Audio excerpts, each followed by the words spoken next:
السلام علیکم ورحمۃ اللہ تعالی وبرکاتہ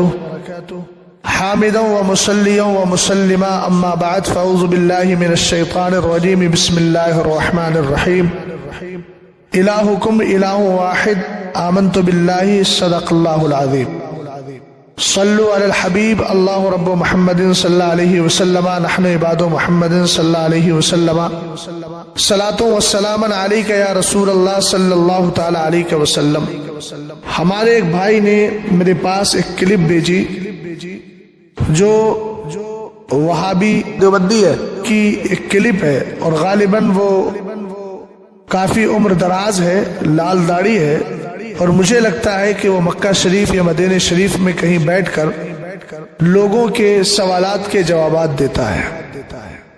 اس کے جواب کو سننے کے بعد سب سے پہلے تو میں یہ عرض کروں کہ مجھے رسول کریم علیہ السلام کی وہ حدیث پاک یاد آ رہی ہے کہ سرکار علیہ السلام نے فرمایا یکون فی آخر الزمان دجالون کذابون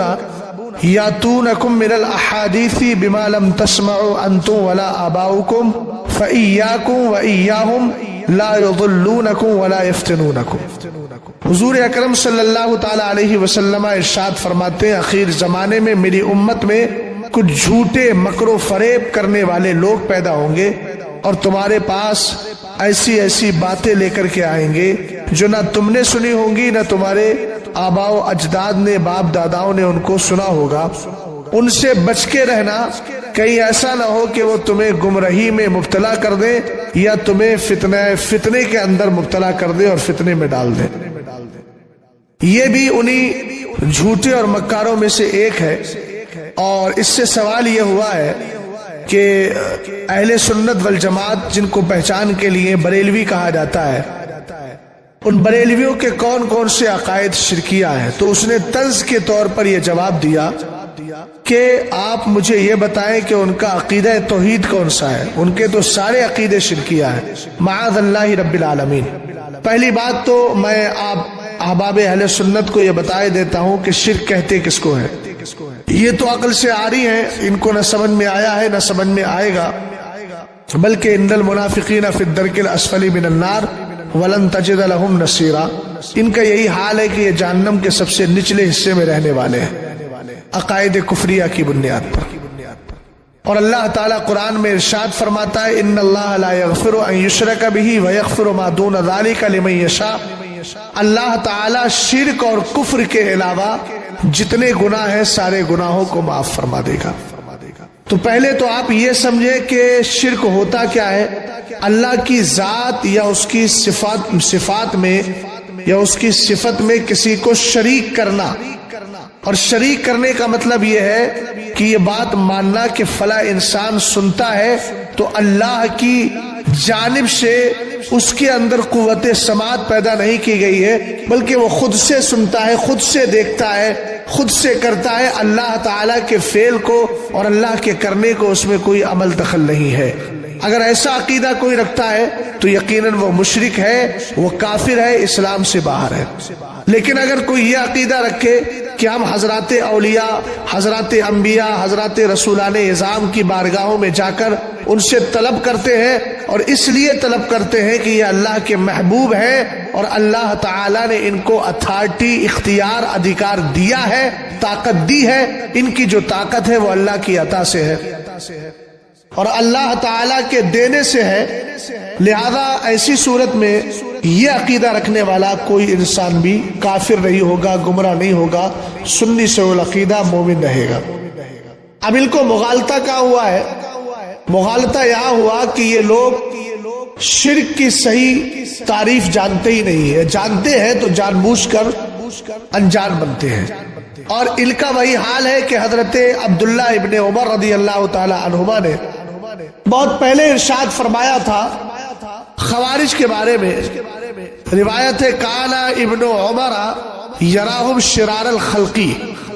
جو خارجی تھے انہی خارجیوں کے نظریے پر یہ خارجی بھی مسلمانوں کو کافر مانتے تھے، اور یہ بھی سنی سے العقیدہ لوگوں کو مشرک اور کافر مانتے ہیں۔ حضرت عبداللہ ابن عمر رضی اللہ تعالی عنہما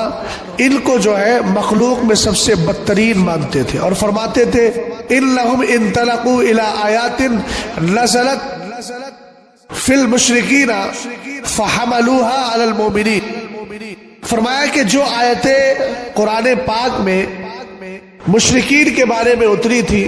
انہوں نے ان آیتوں کو ایمان والوں پہ چسپا کر دیا، ایمان والوں پہ فٹ کر دیا اپنی طبیعت کی بنیاد پر۔ ظاہر سی بات ہے کہ اللہ تعالیٰ کے بغیر دیے، اللہ کے بغیر کیے، ہم نہ کسی نبی کو اس منصب پہ مانتے ہیں، نہ کسی غیر نبی کو مانتے ہیں، نہ کسی ولی کو مانتے ہیں۔ ہم یہ کہتے ہیں جو کچھ ملا ہے ان کو وہ سب اللہ تعالیٰ کے دینے سے ملا ہے۔ تو فرق ہو گیا، اللہ دیتا ہے وہ کسی کے دینے سے نہیں دیتا، اور یہ حضرات دیتے ہیں تو حضرات انبیاء کو اللہ تعالیٰ نے عطا فرما دیا ہے، اس لیے ملا کرتا ہے۔ تو اس نے کہا کہ ایک شرک تو یہ ہے، میں نے آپ کے سامنے شرک کی تعریف رکھ دی، ساتھ ہی وہ کہتا ہے کہ یہ بزرگوں کے نام سے ہر سال عرس مناتے ہیں اور ان کے نام سے جو ہے یہ جانور ذبح کرتے ہیں۔ تو نام سے ذبح کرنے کی دو حیثیتیں ہوتی ہیں، ایک ہے کہ ہم ذبح کرتے وقت اللہ کا نام نہ لیں بلکہ اس ولی کا نام لیں۔ حاشا وکلا جاہل سے جاہل سنی بھی جو ان پڑھ ہے، جس کو کچھ نہیں آتا، کلمہ شریف جانتا ہے بس، وہ بھی الحمدللہ رب العالمین اس خیال سے ذبح نہیں کرتا ہے، نہ اس نام سے ذبح کرتا ہے کہ وہ ذبح کرتے وقت غوث پاک یا کسی اور ولی کا نام لے رہا ہو، بلکہ وہ یہی کہتا ہے بسم اللہ اللہ اکبر، بسم اللہ اللہ اکبر۔ اب ہم بزرگوں کے نام پر جو جانور ذبح کرتے ہیں اس کی حقیقت صرف اتنی ہے کہ ہم جب ذبح کرتے ہیں تو اللہ تعالیٰ ہی کا نام لیتے ہیں، لیکن ولی کے نام پر ذبح کرنے کا مطلب یہ ہے کہ ہم اس کا ثواب ولی کو پہنچا دیتے ہیں، اور یہ تو کوئی عیب نہیں ہے، یہ تو میرے نبی علیہ الصلوۃ والسلام نے خود کیا۔ ابو داؤد شریف کی حدیث پاک ہے، نام کی بات کر رہا ہوں میں، کسی ولی کے نام پر نہیں، بلکہ سرکار علیہ السلام نے اپنی امت کے نام سے قربانی کی۔ آقا کریم علیہ الصلوۃ والسلام نے جب دعا کی تو یہ کہا اللہم تقبل من محمد وآل محمد ومن امت محمد، یہ اللہ اس کو محمد اور ان کی آل اور ان کی اس امت کی طرف سے قبول کر لے جو آگے چل کے قیامت تک آئے گی اور قربانی کرنے کی طاقت نہیں رکھے گی۔ تو سرکار علیہ السلام نے یہاں اپنی امت کی طرف سے قربانی کی، اسی طریقے سے ہم بزرگوں کی طرف سے کرتے ہیں، جانور ذبح کرتے ہیں، اس کی حقیقت اتنی ہوتی ہے ذبح کرتے وقت لیتے اللہ تعالیٰ ہی کا نام ہے، لیکن فاتحہ پڑھ کے ایصال ثواب کر کے ان کی بارگاہوں تک پہنچانے کی کوشش کرتے ہیں۔ اب رہا عرس کا معنی، تو اس نے کہا کہ یہ لوگ تو ولیوں کو مردہ مانتے ہی نہیں ہے، الحمدللہ مردہ وہ مانے جس کا عقیدہ مردہ ہو، تم لوگ البتہ مردے ہو چلتے پھرتے اور زمین کے اندر بھی مردے ہو۔ ہمارے لیے تو اللہ رب العزت کا کرم ہے، حدیث پاک میں بشارت ہے، میرے نبی علیہ السلام فرماتے ہیں اذا مات المؤمن یخلی سربہ یسرع حیث یشاء، جب ایمان والے کا انتقال ہو جاتا ہے تو اس کا راستہ خالی کر دیا جاتا ہے، انتقال کے بعد وہ جہاں کی چاہتا ہے وہاں کی سیر کر لیا کرتا ہے۔